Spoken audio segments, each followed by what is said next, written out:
বিদায় 2025, স্বাগত 2026। ভারত থেকে অস্ট্রেলিয়া, নিউজিল্যান্ড, চীন থেকে সিঙ্গাপুর, দুবাই, আলো রোশনাইয়ে বর্ষবরণ, বাঁধ ভাঙা উচ্ছ্বাসে মাত্র বিশ্ব। 26-এর পথ চলা শুরু। দেশ থেকে রাজ্য, কলকাতা থেকে জেলা, বর্ষবরণের জমজমাট আনন্দ, দেদার হুল্লোড়।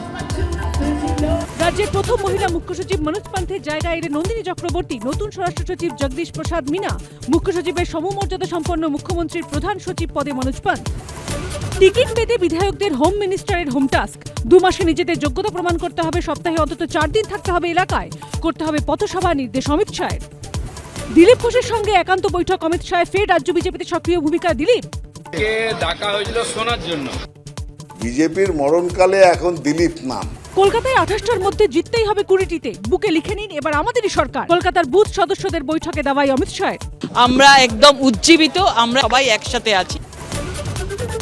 অনুপ্রবেশী এবারের ভোটে হাতিয়ার, ফের বুঝিয়ে দিলেন অমিত শাহ। কলকাতাকেও আর নিরাপদ বলে ভাবছেন না বলে সতর্ক করে রুখে দাঁড়ানোর দাওয়াই। কলকাতা ছাড়ার আগে ঠনঠনিয়া কালীবাড়ি গেলেন কেন্দ্রীয় স্বরাষ্ট্রমন্ত্রী।